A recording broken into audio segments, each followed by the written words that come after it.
Gwaltney Group RE/MAX results.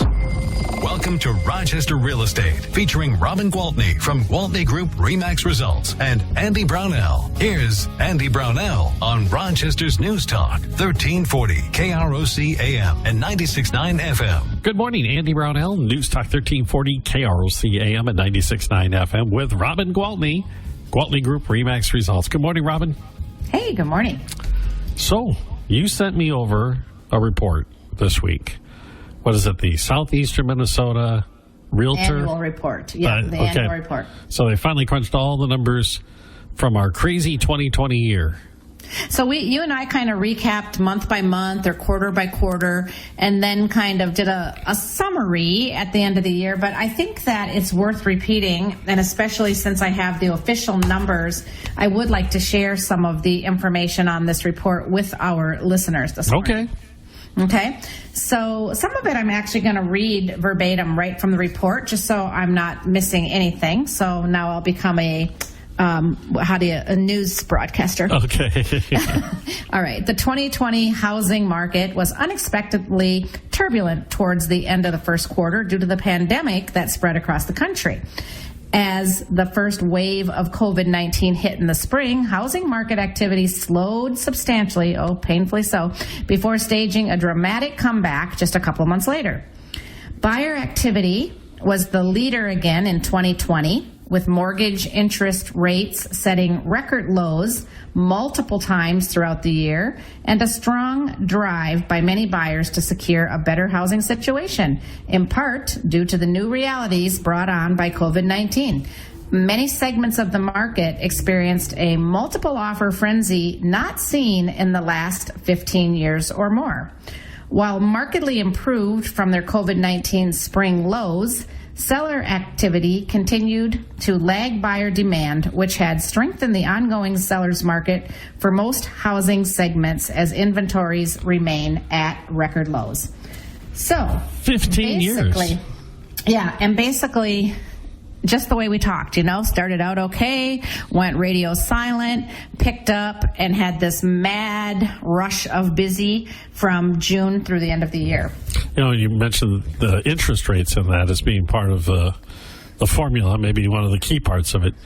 I was talking to a relative on the phone, and it's amazing to me that there are a lot of folks who have not heard what has happened to the interest rates.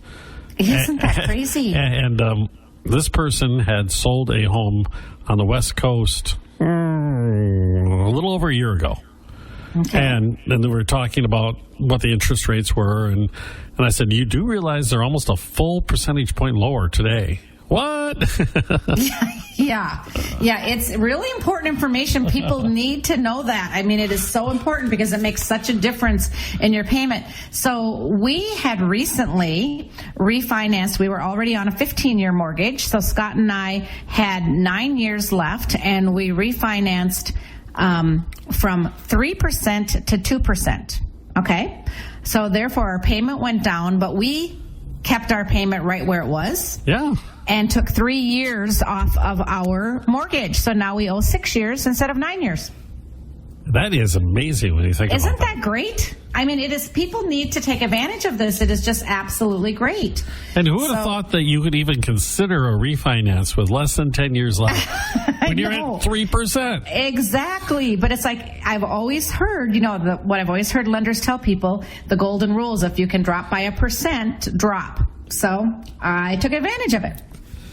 Well, it's also got a lot of people looking at homes they never would have looked at before. And the numbers that are in this report really highlight that it was a year and a half ago or so, all we talked about was the sweet spot. The sweet spot being $200,000 to $300,000. Now that's gone. It's up to the other range. What I just read, many segments of the market experienced multiple offer frenzy that had not been seen.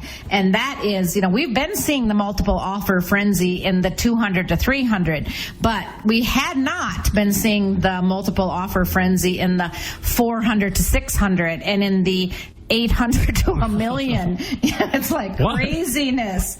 You just put a few out there with a lot of hungry buyers and they're going to fight for it. So, yeah, it's crazy. All right, so I'm going to get back to my official reporting now. Okay. So I'm kind of liking this. So for sales, pending sales increased 6.7%, finishing 2020 at 6,664 sales. Closed sales were up 5.8% to end the year at 6,587. So, pretty impressive. It's very impressive. Yes. Now, this part wasn't in that report, but I will tell you that because I have to brag about being a RE/MAX results agent. That's part of, this whole show, right? I'm very, and RE/MAX results did over a third of those sales. Wow. So, yeah, I'm pretty darn proud of that. All right. Well, I would have been disappointed if you had not mentioned that. Well, thank you. So on to the listings. Comparing 2020 to the prior year, the number of homes available for sale was lower by 55.2%. Yikes. Yeah. There were 538 active listings at the end of 2020, and new listings decreased 8.1% to finish the year at 6,787. So, there you have it. Well, there's going down. And there's no mystery as to why prices are going up. Exactly. Right there. Yeah, exactly. It all makes sense. And albeit that there's fewer houses to get out there and fight for, and that the prices are going up, that interest rate being at the very, very lowest it's been is the saving grace. It's what keeps it all working. Yeah. So don't miss out on that. We've told the story a couple times. I mean, I just ran into another one last week that somebody was talking about buying a house that they had just purchased in the upper 300s, above 350. And with the interest rate they have right now, their payments were lower than what I was paying 30 years ago when I first took out the mortgage on my little tiny shack. Isn't that something? Yeah, and that's the reason it works. Because if the interest rates had stayed where they were when you purchased your house, but the prices went up, that doesn't work. Right. It would not have worked. At least we would be in the same situation they are, like on the East Coast and the West Coast, where very few people can actually afford to buy. But we are not there, so we're very fortunate. Silver linings is what we're finding here. Yes. Okay. Back to my report. Sales by price range. You're laughing at me. The number of homes sold in the 300,000 and above price range increased by 30.8% to 1,608. And homes sold in the 100 and below price range fell by 16.7% to only 587 homes that sold under 100,000. Once again, no mystery. There just aren't that many of them out there. Nope, they're just getting more and more and more expensive. All right, so let's talk about prices. Home prices were up compared to last year. The overall median sales price increased by, are you ready for this? 10.5% to $223,000 for the year. Single family home prices were up 9.8% compared to the last year, and townhouse and condo prices were up by 8.1%. And you know what's really, I'm not going to say amazing, but heartening about that, at least if you own a home in this area, southeastern Minnesota, with all the predictions about what's going to be happening over the next 30 to 40 years, there's very, very little chance of a retreat in these prices. Exactly. And it's just so important because most people, you don't think about this when you buy a house. You don't think about it while you're even paying for it and living in the house. But most people get the most of their wealth when they retire from the equity that they have in their home. Yeah. I'm banking on it. Yeah, it's really important. Really important. Well, Robin, let's take a quick break from your news delivery. We must. And we'll continue on with more of the annual report from the Southeastern Minnesota Realtors. Coming up in just a moment on News Talk 1340, KROC AM and 96.9 FM. We'll be right back with Robin Gwaltney and Andy Brownell on Rochester Real Estate. This is News Talk 1340, KROC AM and 96.9 FM. Ye old butchers. From Gwaltney Group RE/MAX Results and Andy Brownell on Rochester's News Talk 1340, KROC AM and 96.9 FM. Welcome back. Andy Brownell along with Robin Gwaltney, Gwaltney Group RE/MAX Results on News Talk 1340, KROC AM and 96.9 FM. You did hear that Brokaw finally completely and officially retired, so... Oh, I have a spot is what you're saying. You got a shot. Hey, you know what? I always tell people, if I can't have Oprah's job, then real estate is definitely my dream job. Okay. But much rather be on TV interviewing all the famous people, although she's retired now, so well, I didn't get her job when she stepped out. You know, Brokaw's big connections with Mayo used to be on the Board of Trustees. I'm sure we can find somebody who's got his phone number. Find a connection. I like it. I like the way you think. All right. Well, back to my report. Tease me about it, if you will. Okay. List price received. Okay. Sellers received, on average, 97.7% of their original list price. A year-over-year reduction of 0.9%. I'm going to stop right there. Okay. Yeah, I'm going to stop there because people are saying, wait a minute, now what I'm hearing is I'm not going to get 100% of my asking price. It's not as good as it was last year. If people are bidding for houses, why is that happening? Do you know why that's happening, Andy? Well, I'm going to take a stab at it. I think I think what happened in February, March, April might have impacted that number. Yes, that's true. But I'll tell you what else has happened. People just keep pushing that list price higher and higher. Oh, they're asking too much. I tell people, you know what? I feel like there's a range on your house, and that range is, $425 to $435. We definitely won't list it less than $425, but I definitely wouldn't go higher than $435.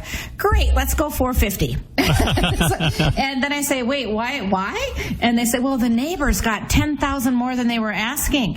And you might too if we price it right. But if we start too high, then guess what? You're just not going to get your full price. And so that's where that 97.7% comes in. And it just takes me back to reminding the listeners that the very most important piece of putting your house on the market is listing it at the right price. Yeah. Absolutely most important part. You know what this reminds me of? You go to auctions where they allow a reserve in an auction.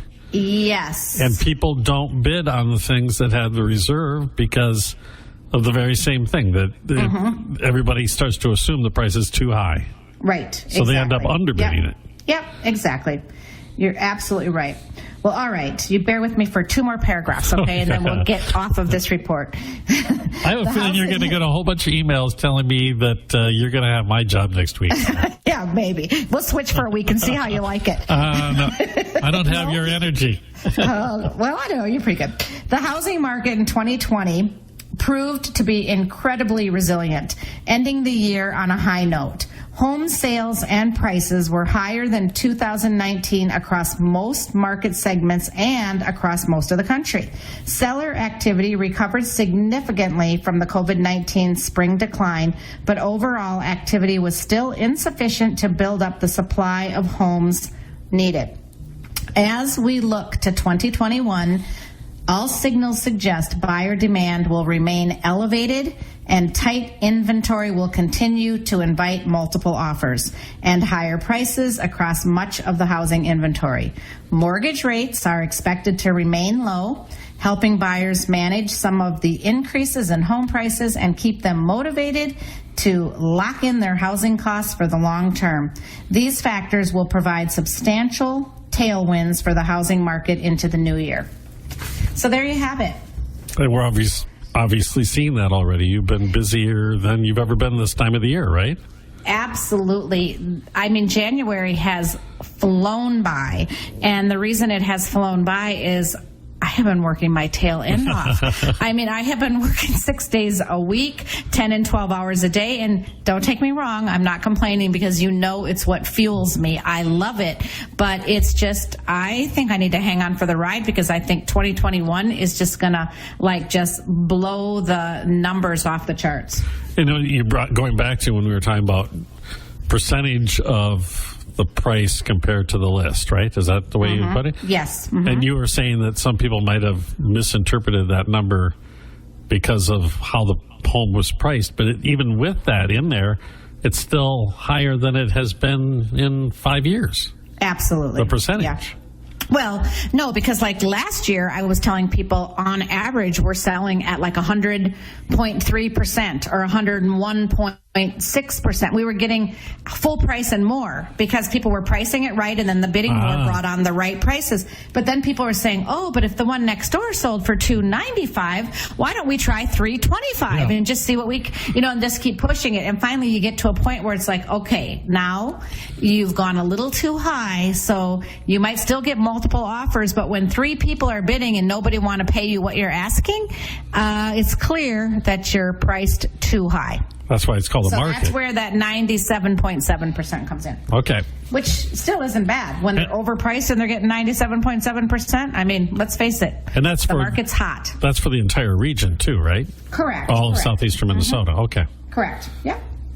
It's interesting too that I would think that this would just create an explosion of new building at some point. And we've talked about that's what we're hoping for. That's what we're hoping for. I actually have, I had some information I had called, hang on a second. Okay. I had some information that I had looked up yesterday, and I'm going to see if I can pull it up on my phone. Okay. One of the other interests, we were talking about inventory, that at the end of the year, this is just Rochester, I pulled this out. At the end of the year, there was 142 homes listed through the entire city. Yeah, it's not very many, is it? It's 7/10 of 1 month's supply. Yeah, it's less than 1 month. Right. So it just means, seriously, okay, so here, I'll back up a little bit.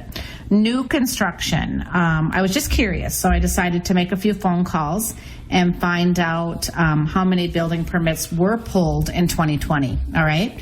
So in Rochester, there were only 224 single-family permits pulled in all of last year. Wow. All right, and 41 townhomes.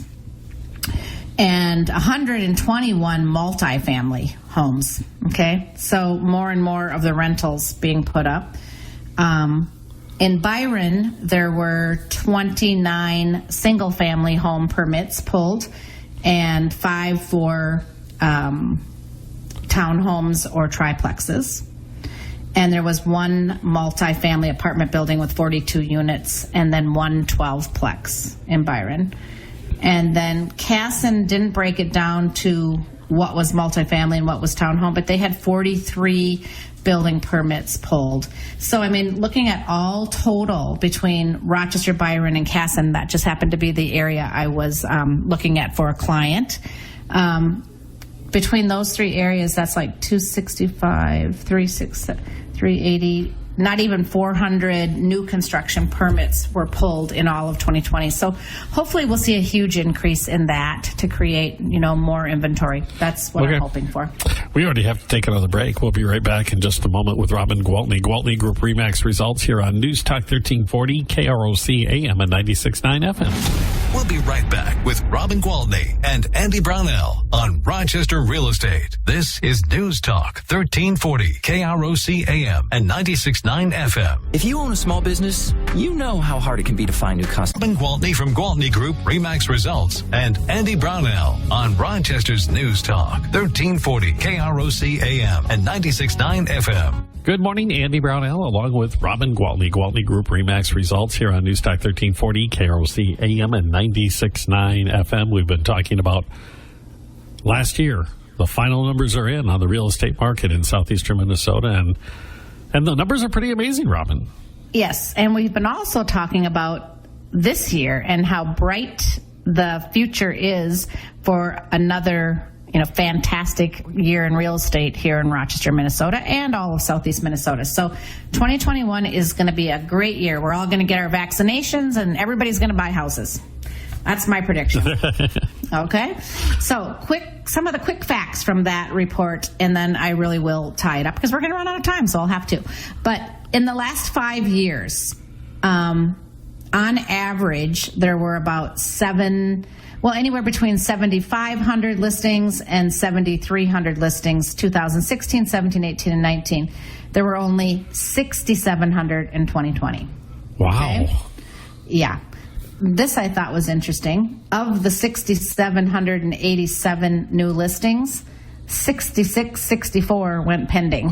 Okay? So everything that listed sold, correct? The thing that we've already talked about briefly was the inventory. In 2016, at the end of the year, there were 1,274 houses available. In 17, there were 1,134. In 18, there were 1,269. In 19, there were 1,200. At the end of 2020, we had 538 homes available. That number is incredible. Scary and incredible, yeah. So, I talk to agents all across the country about what the market is and how their market compares to ours and share best practices. I mean, there are some areas that if we think we have tight inventory, I was talking to a gal in Boston and she told me she had a listing that got 54 offers on it.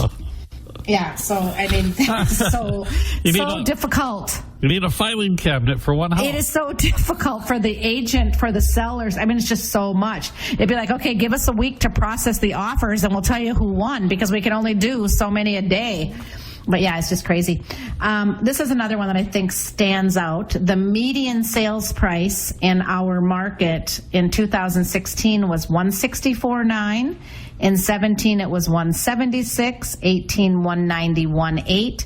2019, it surpassed 200 at $201,000. And in 2020, our median sales price $223,000. Oh goodness, that's a big jump. Yeah. It's a big jump, and our average sale price was $247,300, with the average sale price being $188 just 5 short years ago. So yeah, 60-some thousand. It's big. It's a big jump. And yet, strangely, with 2 to 3% interest rates, you are actually able right now in this market to buy more house than you were able to buy previously. I mean, going back probably 5 years ago, you're getting much more of a house for the same monthly payment. There you go. That's right. Okay, so I'm just going to talk about where some of the big changes are, okay? Okay. The top 5 areas where there was change in new listings. St. Charles had 50% more. Zumbrota had 13% more. Casson was up 5.5%. Hayfield was up 2.9%. And Stewartville was up almost 1%. Okay, so some new listings. The change in new listings that were at the bottom, this is really sad. 22% fewer listings in Lake City, 23% fewer in Waseca, 26% fewer in Caledonia, 34% lower in Blooming Prairie, and 50% fewer listings in Orinoco. That's interesting. Yeah. I think I can understand the Lake City one, because if you have Lake City property, you don't want to sell it. Well, and remember what we've talked about, the people that have their boat and they didn't want to drive back and forth all week long, but they did go to Lake City on the weekends for the boat. Now they can work from their boat. They can work from their home in Lake City, so they don't have to go into their office every day. So much a change. It all just plays off of, one piece plays off the next piece off the next piece, and it all just matters.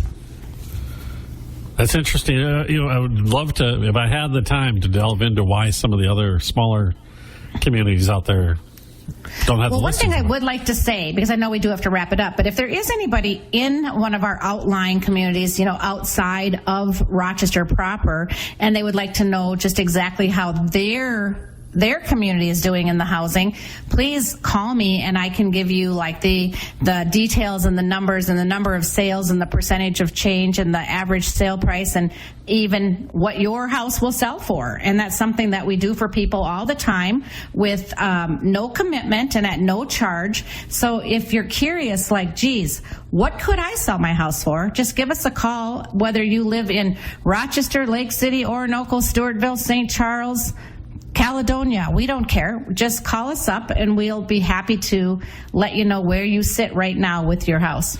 You may be pleasantly surprised. Yes, very much so. That's, yeah. It is definitely everything you've said today, every little statistic I've reviewed. This is probably the best sellers market we've had since, the mid-2000s? Well, it's the best market because even though it's the best sellers market, it's still a fantastic time to be a buyer. You have to be patient, and you've got to line yourself up with a very experienced, well-qualified agent so you can win in those multiple offer situations, and somebody that can get that job done for you. But once you have that agent and you win that multiple offer and you get that house and you lock in at that rate, it's just as sweet to be a buyer as it is to be a seller. Well, actually, I know somebody who can help out on all the things that you just mentioned. Yeah, me too. If you want to get a hold of Robin Gwaltney at Gwaltney Group RE/MAX Results, how do you do it? Please give me a call on my cell phone. That number is 507-259-4926, or anytime feel free to visit our website at gwaltneygroup.com. All right, Robin. We'll talk to you next week. Sounds great. Have a good weekend. You too. Robin Gwaltney, Gwaltney Group RE/MAX Results on Newstalk 1340, KROC AM and 96.9 FM. Mayo Clinic Radio on the hub. Me, but also you. The Pharaoh fast forwards his favorite foreign film, Powder Donut. Okay, what's my line? The only line I see here on the script is get options based on your budget with the Name Your Price tool from Progressive. Oh man, that's a tongue twister, huh? I'm sorry, I'm gonna need a few more minutes. Bulbous Walrus, the Bulbous Walrus. The Name Your Price tool, only from Progressive. The owl ran afoul of the comatose coxswain. Progressive Casualty Insurance Company and affiliates. Price and coverage match limited by state law.